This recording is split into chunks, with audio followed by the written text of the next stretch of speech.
Assalamualaikum warahmatullahi wabarakatuh.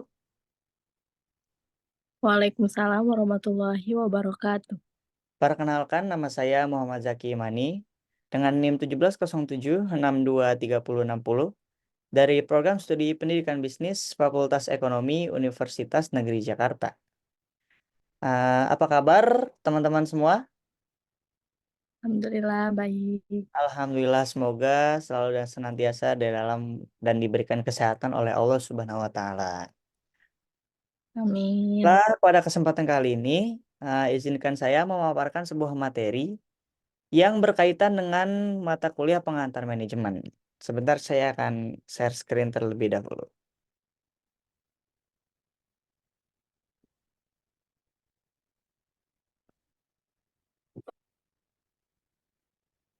Oke, apakah sudah terlihat share screen-nya? Sudah.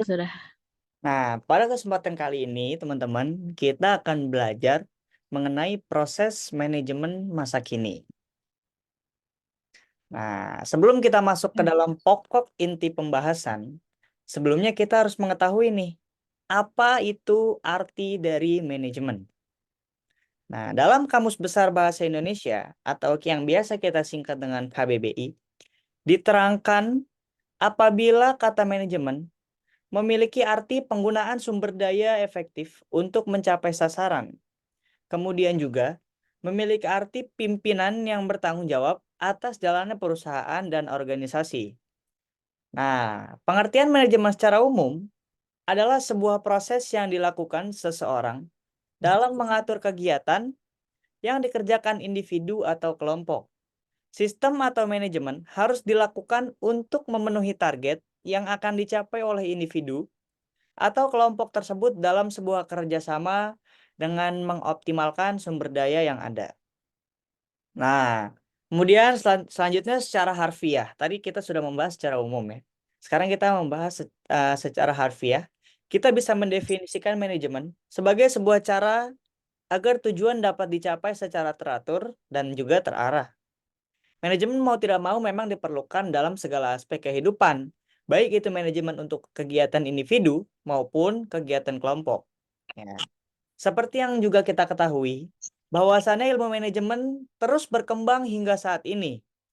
Ilmu manajemen memberikan pemahaman kepada kita tentang pendekatan ataupun tata cara penting dalam meneliti, menganalisis, dan memecahkan masalah-masalah yang berkaitan dengan manajer. Oke, di slide selanjutnya ada pembahasan. Kenapa sih manajemen itu penting? Ya. Poin yang pertama yaitu ilmu manajemen membantu organisasi atau perusahaan untuk meraih tujuan bersama. Ya kan? Manajemen itu penting dalam segala aspek bidang kehidupan manusia.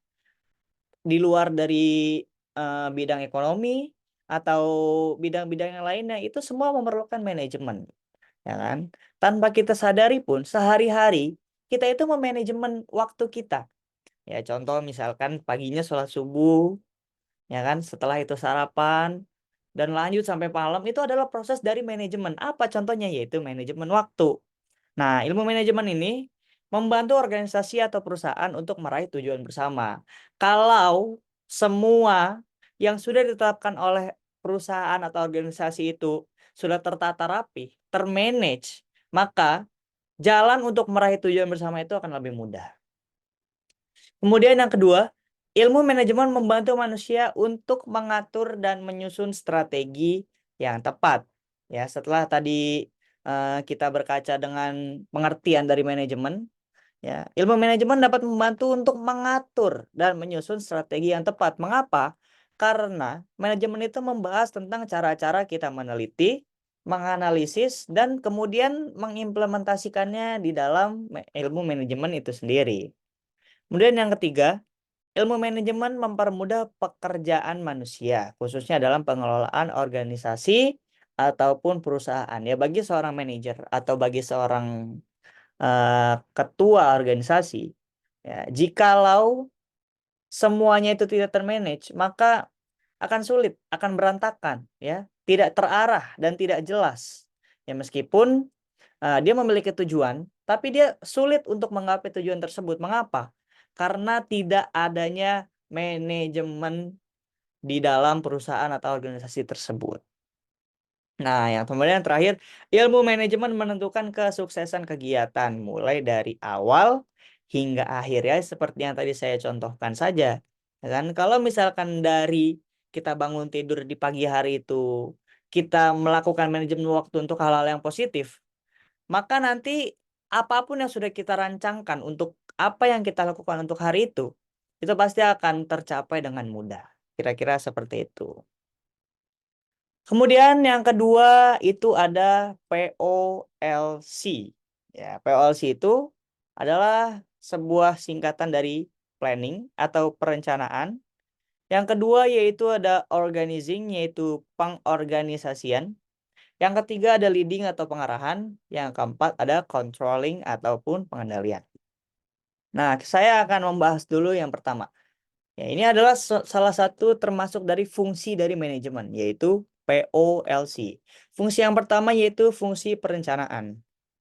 Fungsi ini merupakan suatu kegiatan membuat tujuan perusahaan dan diikuti dengan membuat berbagai rencana untuk mencapai visi dan misi yang telah ditentukan sebelumnya.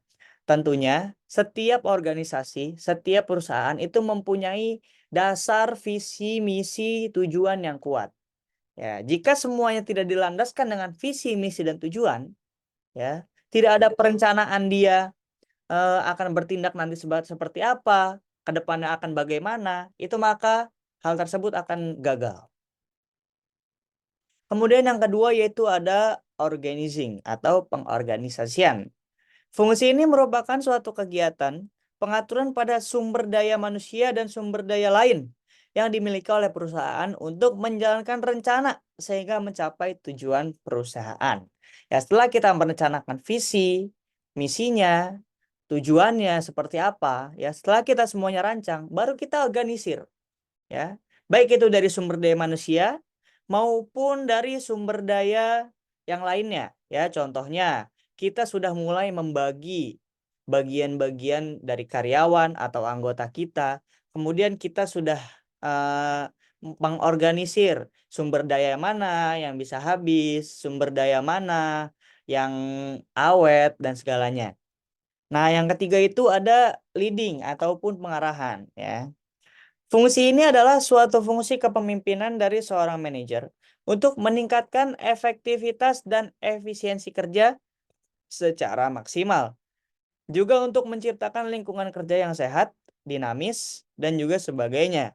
Ya, setelah kita mengorganisir semuanya, setelah kita memberikan tugas kerja, kita setelah memberikan job desk, maka di dalam job desk itu kita jangan langsung melepas begitu aja. Tapi kita memberitahu, oh, ini loh caranya ini begini, ini tutorialnya begini, begini, begini, SOP-nya begini, begini, begini. Memberikan arahan kepada karyawan ataupun anggota kita. Nah, yang keempat itu ada controlling atau pengendalian. Fungsi ini adalah suatu aktivitas menilai kerja berdasarkan standar yang telah ditetapkan atau dibuat untuk kemudian diubah atau diperbaiki bila diperlukan. Nah, ketika dalam perjalanan organisasi tersebut atau perusahaan tersebut mengalami kendala, mengalami sebuah permasalahan, nah maka di controlling ini semua itu dievaluasi. Ya, kendala apa yang sering ditemukan, hambatan apa yang sering dihadapi. Nah, itu ada di bagian controlling atau pengendalian. Nah, next selanjutnya yaitu ada sebuah contoh kasus yang saya angkat dari CV Bumi Sari Mekar Sejahtera yang bertempat di Sumatera Barat. Perusahaan ini bergerak di bidang pembudidayaan ikan lele. Nah, contoh yang saya ambil adalah penerapan dari perencanaan perusahaan tersebut. Nah, perusahaan tersebut ini meluncurkan planning yang pertama yaitu menentukan lokasi usaha. Jadi, dia ini harus menentukan di mana dia akan membuka lokasi usaha tersebut. Nah, yang kedua, itu ada bibit. Ya, karena lele, ya, lele itu kan apa ya? Makhluk hidup. Ya, jadi kita harus mencari nih, bibitnya itu belinya di mana? Bagaimana cara menghasilkannya? Nah, itu bibit. Nah, yang ketiga, perawatan atau pembudidayaan. Setelah kita dapat bibitnya nih, Gimana nih ngerawatnya? Gimana nih ngasih makannya? Kira-kira airnya bakal dikuras tiap minggu apa tiap bulan apa tiap hari? Nah, itu cara untuk perawatannya. Nah, yang keempat yaitu ada pemasaran atau marketing. Nah, ketika dia sudah membuka usaha, udah punya bibit, bibitnya udah dirawat sampai siap panen, kemudian dia melakukan namanya pemasaran. Ya, dia menawarkan nih, kira-kira rumah makan mana ya yang mau bekerja sama dengan perusahaan ini? Kira-kira pedagang mana nih yang mau ngambil ikannya dari sini? Ya, bagaimana nih teknik marketingnya biar ini tuh cepet lakunya gitu. Gimana nih cara advertisingnya biar orang itu tertarik. Nah, itu salah satu termasuk dari perencanaannya. Nah, yang terakhir yaitu ada target panen dan juga penjualan. Ya, panennya mau kapan, setelah panen mau langsung diangkut kemana, apa langsung mau disalurkan pendistribusian, kemudian dijual ke siapa. Ya, itu adalah salah satu contoh dari planning dalam membuka usaha pembudidayaan ikan lele. Next yaitu ada 3 tingkat kecakapan manajer. Ya kan? Tingkatan-tingkatan manajer. Manajer seringkali dikelompokkan ke dalam beberapa macam atau kategori, diantaranya sebagai berikut. Yang pertama yaitu ada manajer tingkat pertama atau first level management. Manajemen lini pertama ini merupakan suatu tingkatan paling rendah, juga sering dikenal dengan manajer operasional. Tugasnya itu seperti memimpin serta mengawasi pegawai non-manajerial yang terlibat di dalam proses produksi. Biasanya, manajerial ini sering disebut dengan supervisor, manajer area, manajer shift, manajer departemen, manajer kantor, atau juga mandor. Nah, jadi ini tingkatan yang pertama. Kemudian tingkatan yang kedua yaitu ada manajer tingkat menengah atau yang bisa disebut dengan middle management. Manajer tingkat menengah atau middle management ini berada di antara manajemen lini pertama serta manajemen puncak atau manajer puncak. Tugasnya ialah sebagai penghubung antar keduanya. Nah, nanti akan saya sebutkan jabatan yang termasuk ke dalam manajer tingkat menengah di antaranya sebagai berikut. Yang pertama yaitu manajer proyek, yang kedua ada manajer pabrik, yang ketiga ada manajer divisi ataupun juga kepala bagian. Yang ketiga yaitu ada manajer puncak atau top management. Manajer puncak bertugas untuk merencanakan kegiatan atau aktivitas maupun strategi organisasi ataupun perusahaan dengan secara umum, juga mengarahkan jalan organisasi ataupun perusahaan. Manajer puncak ini dikenal dengan sebutan executive officer. Contoh dari manajer puncak ini seperti yang pertama CEO, ya kan? Yang kedua Chief Information Officer atau CEO. CEO beda ya dengan CEO. Nah, kemudian ada tingkat kecakapan manajer. Yang pertama, komunikasi dan sikap yang baik. Yang kedua yaitu ada kemampuan interpersonal untuk kemampuan untuk membangun hubungan dengan orang lain. Yang ketiga yaitu mengambil keputusan dan memecahkan masalah. Ya, setiap seorang manajer menghadapi yang namanya sebuah masalah, maka dia harus bisa dengan sigap mengambil sebuah keputusan yang tepat dan tidak merugikan bagi perusahaan tersebut. Yang keempat yaitu kemampuan mentorship. Ya, seorang manajer harus mampu untuk mentoring, mengarahkan, mengevaluasi kepada para anggota-anggotanya. Nah, yang kelima yaitu kemampuan mengorganisasi, ya, segalanya, apapun itu. Dia harus bisa menghandle, harus bisa menjadi solusi jika terdapat sebuah permasalahan. Yang keenamnya itu ada kepekaan. Nah, sebagai seorang pemimpin atau seorang manajer, ya, penting bagi kita untuk memiliki kepekaan komersial, ya, seperti jikalau ada sesuatu hal sepele yang tidak sesuai SOP atau sebuah kejanggalan itu kita harus peka, ya. Ini kenapa begini nih? Oh iya Pak, maaf tadi begini-begini. Nah, itu namanya termasuk dari peka. Menegur meskipun hal-hal yang kecil. Nah, yang terakhir yaitu ada perencanaan dan pemikiran strategis. Nah, perencanaan dan pemikiran strategis ini harus dimiliki seorang manajer untuk lebih mengembangkan sebuah perusahaannya ataupun organisasinya menjadi lebih maju lagi. Sampai sini kira-kira bisa dipahami? Insya Allah paham, siap. Oke, next. Kita lanjut ke dalam apa saja perubahan praktik manajemen masa kini. Ya, masa kini. Seperti yang sudah kita ketahui bahwasannya globalisasi telah terjadi di seluruh dunia di seluruh dunia sampai ujung dunia pun sudah terkena dampak dari globalisasi, maaf. Nah, globalisasi ini juga mengubah cara kita bermanajemen. Ya, mengubah praktik manajemen pada masa kini. Apa aja sih? Ya, bagaimana sih globalisasi itu mempengaruhi atau merubah praktik manajemen masa kini? Yang pertama yaitu ada fokus pada inovasi dan adaptasi terhadap perubahan yang terjadi di lingkungan bisnis. Ya, contohnya e-commerce. Ya, sekarang kemarin beberapa bulan yang lalu sempat marak pedagang Tanah Abang itu muak karena e-commerce. Ya kan? Dia akhirnya berusaha menutup satu e-commerce yaitu TikTok Shop. Dan akhirnya ditutuplah TikTok Shop oleh pemerintah. Tetapi apa kenyataannya? Setelah TikTok Shop ditutup, tidak ada perkembangan bisnis bagi pedagang Tanah Abang. Apa itu artinya? Pedagang Tanah Abang itu harusnya dia bukan menuntut untuk menutup seluruh toko online, tetapi dia harus berkembang, harus berinovasi mengikuti kegiatan perubahan zaman. Kalau misalkan dia begitu-begitu aja, ya hanya berdagang di toko, tidak membuka toko online, tidak advertising melalui sosial media, itu akan mati tertelan zaman. Ya, karena pada saat ini tuh orang lebih banyak dan lebih suka membeli online.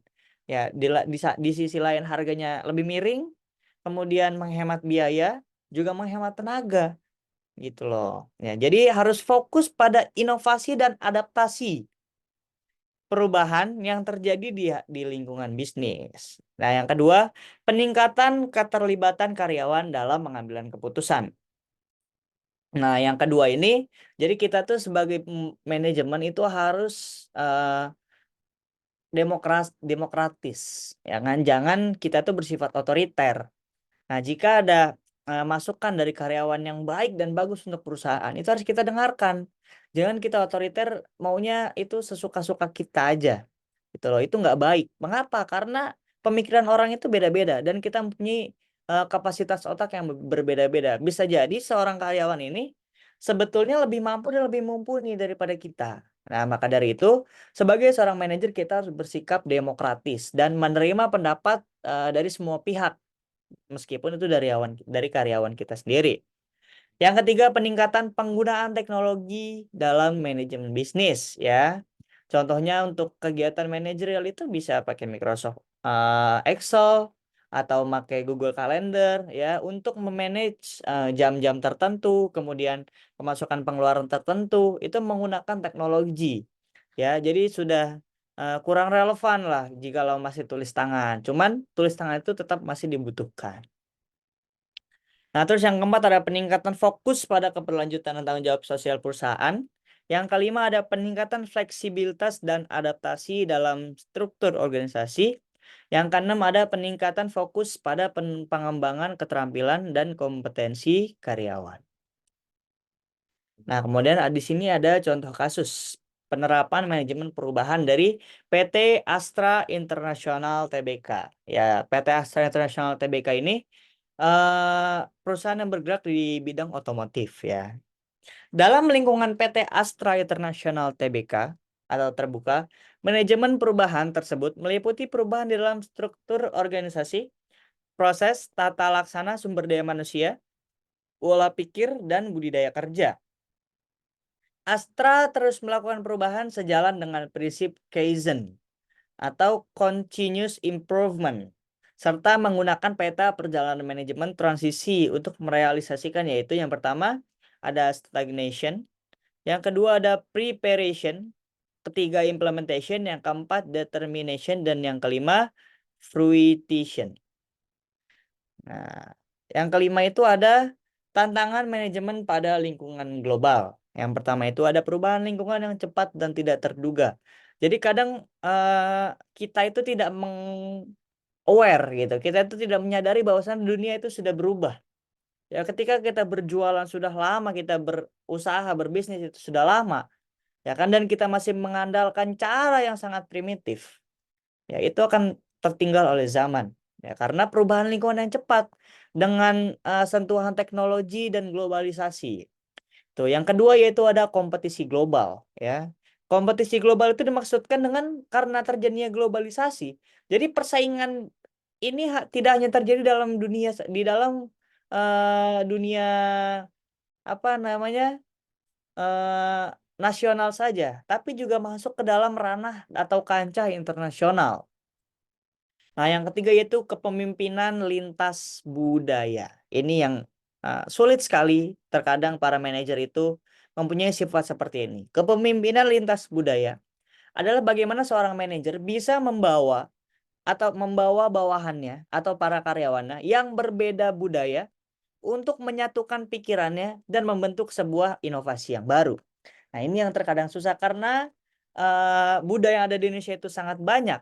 Maka seharusnya jikalau seorang manajer ini pintar, ya, mampu dalam kepemimpinan lintas budaya, dia bisa menyatukan seluruh budaya yang ada di dalam perusahaannya dan dijadikan untuk menjadi sebuah inovasi. Nah, yang keempat ada pengelolaan sumber daya manusia global. Ya, karena Indonesia mendapatkan bonus demografi, nah, maka dari itu pengelolaan sumber daya manusianya itu juga harus maksimal agar dapat mencapai Indonesia Emas di tahun 2045. Yang kelima ada pengembangan teknologi. Ya, seperti yang tadi saya jelaskan di poin satu, yaitu teknologi itu harus terus kita apa namanya, kita improve, ya. Kita itu nggak boleh gaptek, ya kan, karena di zaman ini semua serba digital, ya. Bahkan sekelas warung-warung Madura pun saya rasa harus memiliki apa itu, kris, ya, untuk pembayaran, karena orang itu kadang nggak bawa duit cash, hanya bawa HP. Nah, itu sangat perlu dalam pengembangan teknologi. Dan yang terakhir yang kadang ada regulasi dan juga kepatuhan. Tentunya pemerintah tidak diam, ya, dalam memberikan regulasi atau peraturan dalam perekonomian. Nah, maka dari itu dalam menjalankan bisnis kita, ya, kita harus selalu taat dan patuh kepada regulasi dari pemerintah. Nah, kesimpulannya, dari semua materi yang kita dapat menyimpulkan bahwa mempelajari ilmu manajemen itu penting. Mengapa? Tanpa adanya manajemen, kegiatan yang dilakukan akan cenderung tidak terarah dan tidak terencana. Hal ini dapat mengakibatkan ketidakpastian dalam mencapai tujuan yang diinginkan. Dalam sebuah organisasi, manajemen sangat penting untuk memastikan bahwa sumber daya yang tersedia digunakan secara efektif dan efisien untuk mencapai tujuan. Oleh karena itu, manajemen merupakan hal yang sangat penting dalam kehidupan sehari-hari dan diperlukan dalam segala aspek kehidupan. Sampai sini paham? Paham, insya Allah paham. Ada yang ingin ditanyakan? Sepertinya tidak. Baiklah, jika sudah tidak ada yang ditanyakan lagi, semoga apa-apa yang saya paparkan ini bisa bermanfaat dan Amin. juga bisa menjadi pembelajaran atau sebagai dasar dalam ilmu manajemen. Saya akhiri, terima kasih. Wassalamualaikum warahmatullahi wabarakatuh. Waalaikumsalam warahmatullahi wabarakatuh.